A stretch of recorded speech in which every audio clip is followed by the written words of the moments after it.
ನಮ್ಮ ದೇವರು ಕರ್ತನಾದ ಯೇಸು ಕ್ರಿಸ್ತನ ನಾಮದಲ್ಲಿ ಅನುದಿನದ ಆಹಾರ ಪ್ರಿಯರಿಗೆ ಪ್ರೀತಿಯ ಶುಭಾಶಯಗಳು.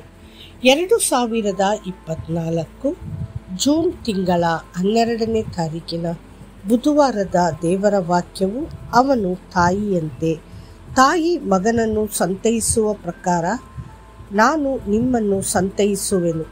ಯೆರೂಸಲೇಮಿನಲ್ಲೇ ನಿಮಗೆ ದುಃಖ ಶಮನವಾಗುವುದು. ಏಷಾಯ 66:13. ಜಗತ್ತಿನಲ್ಲಿ ನಾವು ಪ್ರೀತಿಯ ಅನೇಕ ರೂಪಗಳನ್ನು ನೋಡುತ್ತೇವೆ. ಸ್ನೇಹಿತರು ಪರಸ್ಪರ ಪ್ರೀತಿಯನ್ನು ತೋರಿಸುತ್ತಾರೆ. ಕುಟುಂಬ ಸಂಬಂಧಗಳಿಂದ ಹೊರಹೊಮ್ಮುವ ಪ್ರೀತಿಯೂ ಇದೆ. ಗಂಡಂದಿರು ತಮ್ಮ ಹೆಂಡತಿಯರನ್ನು ಪ್ರೀತಿಸುತ್ತಾರೆ ಮತ್ತು ಪ್ರತಿಯಾಗಿ ಹೆಂಡತಿಯರು ಗಂಡನನ್ನು ಪ್ರೀತಿಸುತ್ತಾರೆ. ಪ್ರೀತಿಯು ವಿವಿಧ ರೀತಿಯಲ್ಲಿ ಸ್ಪಷ್ಟವಾಗಿದೆ. ತವರು, ಸಮುದಾಯ ಮತ್ತು ರಾಷ್ಟ್ರೀಯತೆಯ ಗಡಿಗಳನ್ನು ಮೀರಿದೆ. ಜಗತ್ತಿನ ಎಲ್ಲ ಪ್ರೀತಿಗಳಲ್ಲಿ ತಾಯಿಯ ಪ್ರೀತಿ ಶ್ರೇಷ್ಠವಾದದ್ದು. ನಮ್ಮ ಕರ್ತನಾದ ಯೇಸುವಿನ ಪ್ರೀತಿಯು ಸಾಟಿಯಲ್ಲದ ಮತ್ತು ಎಲ್ಲವನ್ನು ಮೀರಿಸುತ್ತದೆ. ಈ ಪ್ರೀತಿಯು ನಮ್ಮನ್ನು ತೃಪ್ತಿಪಡಿಸುವುದು ಮಾತ್ರವಲ್ಲದೆ ನಮ್ಮನ್ನು ಪರಿವರ್ತಿಸುತ್ತದೆ. ಇದು ತ್ಯಾಗದ ಪ್ರೀತಿಯಾಗಿದ್ದು ಅದು ಬಹುಸಂಖ್ಯೆಯ ಪಾಪಗಳನ್ನು ಒಳಗೊಳ್ಳುತ್ತದೆ. ಒಮ್ಮೆ ಅನೇಕ ವರ್ಷಗಳಿಂದ ಪಾಪದಲ್ಲಿ ವಾಸಿಸುತ್ತಿದ್ದ ಒಬ್ಬ ಮನುಷ್ಯನು ಒಂದು ಕನಸನ್ನು ಕಂಡನು. ಆ ಕನಸಿನಲ್ಲಿ ಬಹುಸಂಖ್ಯೆಯ ಜನರು ಕರ್ತನಾದ ಯೇಸುವನ್ನು ಶಿಲುಬೆಗೇರಿಸಲು ಜೋರಾಗಿ ಕೂಗಿದರು. ಅವರಲ್ಲಿ ಒಬ್ಬ ಮನುಷ್ಯನು ಯೇಸುವಿನ ಕಡೆಗೆ ಅತ್ಯಂತ ಕ್ರೂರವಾಗಿ ವರ್ತಿಸಿದನು. ಅವನು ಯೇಸುವನ್ನು ಶಿಲುಬೆಗೇರಿಸಲು ಉದ್ದವಾದ ಚೂಪಾದ ಮೊಳೆಗಳನ್ನು ಮತ್ತು ಸುತ್ತಿಗೆಯನ್ನು ತಂದನು. ಅವನು ಯೇಸುವಿನ ಕಡೆಗೆ ಕೋಪ ಮತ್ತು ದ್ವೇಷದಿಂದ ತುಂಬಿದ್ದನು. ಆದರೆ ಕರ್ತನಾದ ಯೇಸು ಅಪಾರ ಪ್ರೀತಿಯಿಂದಲೂ ಮತ್ತು ಸಹಾನುಭೂತಿಯಿಂದ ಅವನನ್ನು ನೋಡಿದನು ಮತ್ತು ಸೌಮ್ಯವಾದ ಧ್ವನಿಯಿಂದ ಅವನಿಗೆ ಹೇಳಿದನು, ನನ್ನ ಮಗ, ನಾನು ನಿನ್ನನ್ನು ಪ್ರೀತಿಸುತ್ತೇನೆ. ಆದರೂ ಆ ಕ್ರೂರಿಯ ಹೃದಯ ಸ್ವಲ್ಪವೂ ಮೃದುವಾಗಲಿಲ್ಲ. ಕೋಪದಿಂದ ತುಂಬಿದ ಅವನು ಯೇಸುವಿನ ಕೈಗಳನ್ನು ಶಿಲುಬೆಗೆ ಹೊಡೆದನು. ರಕ್ತವು ಪೂರ್ಣ ಬಲದಿಂದ ಹೊರಬಂದಿತ್ತು. ಆದರೆ ಸೈನಿಕನು ತನ್ನ ಸುತ್ತಿಗೆಯನ್ನು ಮೊಳೆಗಳ ಮೇಲೆ ಹೊಡೆಯುವುದನ್ನು ಮುಂದುವರಿಸಿದನು ಮತ್ತು ಅವುಗಳನ್ನು ಆಳವಾಗಿ ಹೊಡಿಸಿದನು.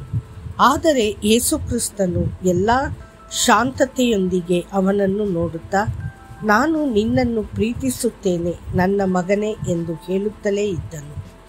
ಆದರೆ ಆ ಮನುಷ್ಯ ಪ್ರಭು ಯೇಸುವಿನ ಪಾದಗಳ ಮೇಲೆ ಮೊಳೆಗಳನ್ನು ಹೊಡೆಯುವುದನ್ನು ಮುಂದುವರಿಸಿದನು.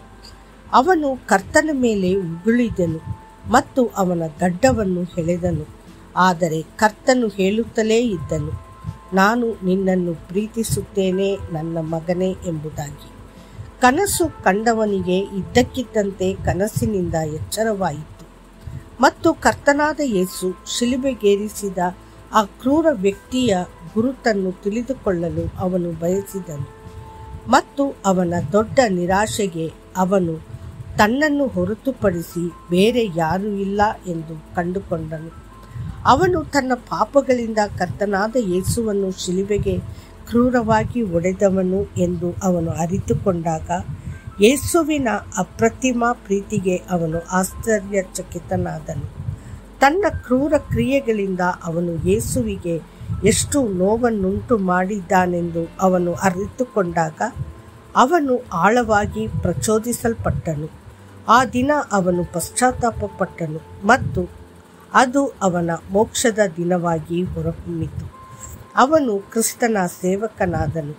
ಅನೇಕ ವರ್ಷಗಳಿಂದ ಯೆಹೋವನಿಗಾಗಿ ದಣಿವರಿ ಇಲ್ಲದೆ ಕೆಲಸ ಮಾಡಿದನು. ದೇವರ ಮಕ್ಕಳೇ, ನಮ್ಮ ಕರ್ತನಾದ ಯೇಸುಕ್ರಿಸ್ತನ ಕಲ್ವಾರಿ ಪ್ರೀತಿಯೇ ನಿಮ್ಮ ಜೀವನದಲ್ಲಿ ನಿಮ್ಮ ಎಲ್ಲ ಸಮಸ್ಯೆಗಳಿಗೆ ಏಕೈಕ ಪರಿಹಾರವಾಗಿದೆ. ಆ ಪ್ರೀತಿ ನಿಮ್ಮನ್ನು ಹೊಸ ವ್ಯಕ್ತಿಯಾಗಿ ಪರಿವರ್ತಿಸುತ್ತದೆ. ಇದು ಪಾಪಿಗಳಿಗೆ ಮೋಕ್ಷವನ್ನು ನೀಡುವ ನಿಸ್ವಾರ್ಥ ಪ್ರೀತಿ ಮತ್ತು ದ್ರೋಹಿಗಳಿಗೆ ಆ ಪ್ರೀತಿ ತಾಯಿಯ ಪ್ರೀತಿಯನ್ನು ಮೀರಿಸುತ್ತದೆ. ನೆನಪಿಡಿ, ನಾನು ನಿನ್ನನ್ನು ಪ್ರೀತಿಸಿರುವುದು ಶಾಶ್ವತ ಪ್ರೇಮದಿಂದಲೇ. ಆದ ಕಾರಣ ನಿನ್ನನ್ನು ಮಮತೆಯಿಂದ ಸೆಳೆದುಕೊಂಡಿದ್ದೇನೆ. ಯೆರೆಮೀಯ 31:3. ಕರ್ತನು ನಿಮ್ಮನ್ನು ಆಶೀರ್ವದಿಸಲಿ. ಆಮೇನ್.